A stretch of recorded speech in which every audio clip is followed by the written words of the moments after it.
रहमानिर्रहीम। Dear students, अस्सलाम वालेकुम। 7th class की साइंस का आज यूनिट नंबर 6 हम स्टार्ट कर रहे हैं। तो इसमें आज का जो हमारा टॉपिक है वो एटम से रिलेटेड है। स्ट्रक्चर ऑफ एन एटम हमारा जो है वो आज का टॉपिक है। तो इसमें जो सबसे पहला सवाल है, पहला क्वेश्चन है, डिफाइन एटम। एटम किसे कहते हैं? एटम क्या चीज़ है? तो बेटा जी इसमें ये देखें कि दुनिया के अंदर जितनी भी चीज़ें हैं, everything which are present in the world are made up of atom. दुनिया में जितनी भी चीज़ें हैं वो तमाम की तमाम अशिया, तमाम की तमाम चीज़ें वो सब के सब मैटर की बनी हुई हैं, मादे की बनी हुई हैं। और मादा, मैटर की डेफिनेशन क्या है? एनीथिंग, कोई भी चीज़ विच हैज़ मैस, जिसका वजन है, एंड ऑक्यूपाई स्पेस, और वो जगह घेरती है। हर वो चीज़ जिसका वजन भी हो और वो जगह भी घेरे उसको मैटर कहते हैं। और दुनिया के अंदर जितनी भी चीज़ें आप देख रहे हैं वो सब के सब मैटर हैं। और मैटर जो है वो स्मॉलेस्ट पार्टिकल, मतलब ये कि मैटर किसी ना किसी चीज़ से तो मिलकर बना ही होगा। तो जो स्मॉलेस्ट पार्टिकल, जैसे ये एक कमरा है, अब ये एक रूम जो बना है, इतना बड़ा एक रूम, इतना बड़ा स्कूल, इतना बड़ा एक घर जो भी बना है, तो जाहिर सी बात है वो छोटी छोटी इंटू से मिलकर बना है। अब मैटर, दुनिया की कोई भी चीज़ हम देखें तो वो भी जाहिर सी बात है किसी ना किसी छोटी चीज़ से मिलकर बनी है। तो आखिर में उस छोटे से मादे का एक वो पॉइंट आता है जहाँ पर वो मज़ीद तकसीम नहीं हो सकता।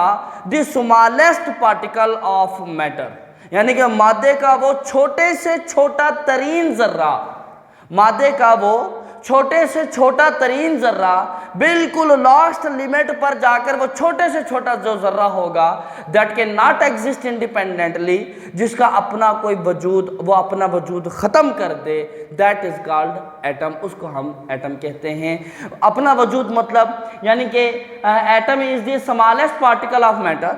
एटम जो है ये मैटर का स्मॉलेस्ट पार्टिकल है, that can not exist independently, जिसका अपना कोई वजूद नहीं है। फॉर एग्जाम्पल, ये एक बोर्ड मार्कर है।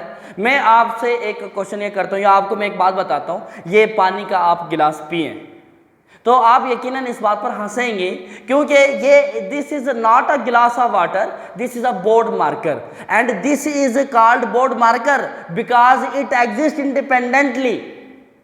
हम इसको बोर्ड मार्कर इसलिए कहते हैं कि इसका एक अपना अलग वजूद है, वो हमें नज़र आ रहा है। ये पानी नहीं है, पानी का अपना एक अलग वजूद है, दैट इज़ कॉल्ड वाटर, उसको हम पानी कहते हैं। ऐसे ही एटम मैटर का वो स्मॉलेस्ट से स्मॉलेस्ट पार्टिकल है जहाँ पर उसका अपना वजूद ख़त्म हो जाए। ये आपकी बेसिक डेफिनेशन है क्लास 7th के लिहाज से। और दूसरी बात के जो एटम है ये एक ऐसा ज़र्रा है जिसको आज तक कोई आंख देख नहीं सकी, ना ही नेक्ड आइज की सूरत में, ना ही with any type of instrument, may it be microscope, light microscope, electron microscope, किसी सूरत के अंदर भी हम उसको नहीं देख सके हैं आज तक। इट इज़ एन इमेजिनरी, ये एक ख्याली, एक तस्वुर है, एक इमेजिन है। तो atom is the smallest particle of matter that can not exist independently, जिसका अपना कोई वजूद नहीं है। तो ये बात शुरू कैसे हुई, इसकी हिस्ट्री क्या है कि किसने एटम के बारे के अंदर बात की, या जो चीज़ नज़र ही नहीं आती, ना इंस्ट्रूमेंट की मदद से और ना ही किसी नेक्ड आइज की मदद से, जो हम उसको देख ही नहीं सकते, तो उसकी शुरुआत, उसकी बिगिनिंग, उसकी स्टार्टिंग, उसकी हिस्ट्री वो कैसे शुरू हुई। तो एक साइंसदान है जिसके नाम डेमोक्रेटिस है, ग्रीक फिलासफर है, यूनानी एक फिलासफर है। उसने सबसे पहले gave the idea of atom at the first time, सबसे पहले उसने एटम का एक आइडिया पेश किया कि मैटर जो है ये स्मॉलेस्ट जो उसका जो पार्टिकल होगा जिससे वो मिलकर बना है वो एक एटम होगा। सबसे पहले आइडिया देने वाला डेमोक्रिटस था। उसके बाद 19th सेंचुरी में 19वीं सदी में एक साइंटिस्ट जिसका नाम था जोहन डाल्टन, और ये एक इंग्लैंड का रहने वाला था, बर्तानिया का रहने वाला था, प्रेजेंटेड फर्स्ट एटॉमिक मॉडल। उसने पहला एक एटॉमिक मॉडल पेश किया और उसके एटॉमिक मॉडल के मुताबिक all matter is composed of atom. दुनिया के अंदर जो भी चीज आपको नजर आ रही है that is made up of atom, वो एटम की बनी हुई है। और atom can neither be created not destroyed. आप ना एटम को पैदा कर सकते हैं ना ही आप एटम को ख़त्म कर सकते हैं। हाँ, ये अपनी फॉर्म तो चेंज कर सकता है, जैसे सोडियम एक एटम है, क्लोरीन एक एटम है, दोनों एटम आपस में मिलते हैं, सोडियम क्लोराइड जिसको हम नमक कहते हैं, नमक बनता है। नमक असल में सोडियम और क्लोरीन दो एटम के मिलने से बनता है। तो ये अपनी फॉर्म शक्ल तो चेंज कर सकते हैं, लेकिन एटम अपना वजूद ख़त्म नहीं कर सकता। ना ही एटम बन सकता है, ना ही पहले से मौजूद एटम ख़त्म हो सकता है। तो ये पहला एटॉमिक मॉडल पेश किया गया। तो एटम की जो साख्त है वो कैसी है? तो एक अगर फॉर एग्जांपल ये एक एटम है, ये एक एटम है, तो ये इसका जो दरमियानी जो पार्ट है, ये जो दरमियान में, तो दरमियान वाले पार्ट को हम इसका कहते हैं ये एक न्यूक्लियस है। This central part of atom, यानी कि जो भी एटम है उस एटम का जो सेंट्रल पार्ट है उस सेंट्रल पार्ट को हम क्या कहेंगे? न्यूक्लियस कहते हैं। और इस न्यूक्लियस के अंदर दो चीज़ें होती हैं, प्रोटॉन और न्यूट्रॉन। दो चीज़ें न्यूक्लियस के अंदर होती हैं, और जो इलेक्ट्रॉन है वो एटम के न्यूक्लियस के बाहर मौजूद होता है। तो हम यहाँ पे बात कर रहे हैं right the structure of an atom. एक एटम की साख्त बयान कीजिए। तो उसके एटम की साख्त के अंदर हम उसका न्यूक्लियस को जिक्र करते हैं, उसके इलेक्ट्रॉन को, उसके प्रोटॉन को और उसके न्यूट्रॉन को, जो उसके पार्टिकल्स हैं। इसमें न्यूक्लियस जो है वो central part of the atom है, और इलेक्ट्रॉन जो है वो कभी भी एटम के सेंटर में मौजूद नहीं होते, बल्कि ये न्यूक्लियस यानी कि एटम का जो सेंट्रल पार्ट होगा उसमें मौजूद नहीं होता, बल्कि ये चारों तरफ हरकत करते हैं। इलेक्ट्रॉन्स न्यूक्लियस के चारों तरफ हरकत करते हैं, रिवॉल्व करते हैं। जिस रास्ते पर ये रिवॉल्व करते हैं उसको हम ऑर्बिट कहते हैं, और इसके ऊपर हमेशा नेगेटिव चार्ज होता है। इसका जो चार्ज यानी कि इसके ऊपर मनफी चार्ज इस पर मौजूद होता है, और इसका जो वज़न है ना होने के बराबर या एक्सट्रीमली स्मॉल, बहुत ही कम इसका वजन मास होता है। ये तीन चीज़ें आपने इलेक्ट्रॉन के अंदर लिखना है। Electron revolves around the nucleus, nucleus के चारों तरफ मौजूद होंगे। इलेक्ट्रॉन हैज़ नेगेटिव चार्ज, उस पर नेगेटिव चार्ज होगा। It's mass is extremely small, इसका वजन इंतहाई तौर पर कम होता है। दूसरे नंबर पर हम बात करेंगे प्रोटॉन्स की। Proton is present in the nucleus of an atom. Atom के न्यूक्लियस के अंदर प्रोटॉन मौजूद होते हैं, पहली बात। दूसरी बात करेंगे चार्ज की। Proton has positive charge, protons पर पॉजिटिव चार्ज होते हैं, इलेक्ट्रॉन पर नेगेटिव चार्ज और प्रोटॉन पर पॉजिटिव चार्ज होता है। नंबर ऑफ प्रोटॉन, एक एटम के अंदर मौजूद इलेक्ट्रॉन्स की तादाद और प्रोटॉन्स की तादाद हमेशा बराबर होती है। Number of proton is equal to the number of electrons जो उसके अंदर मौजूद है, और इट्स मास इज, किसका मैस? प्रोटॉन का मैस।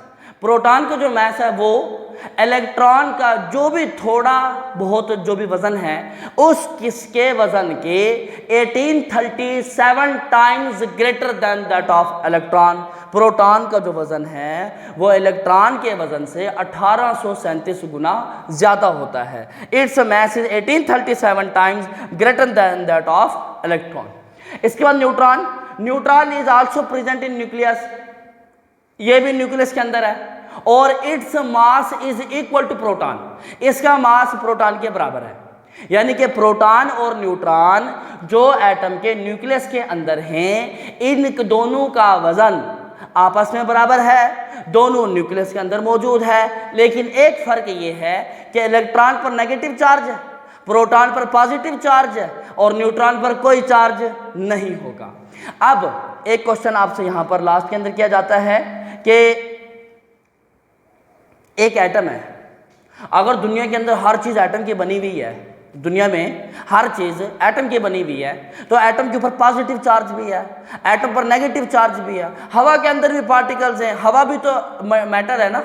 अगर हम हवा नज़र नहीं आती, लेकिन हवा जगह भी घेरती है, हवा वजन भी रखती है। एक्सपेरिमेंट के तौर पर एक खाली गुब्बारे का वजन करें, उसके बाद उस गुब्बारे में हवा भर दें, हवा भरने के बाद उसका वजन करें तो उसका वजन ज़्यादा हो जाएगा, दैट मीन्स कि इट हैज़ मास।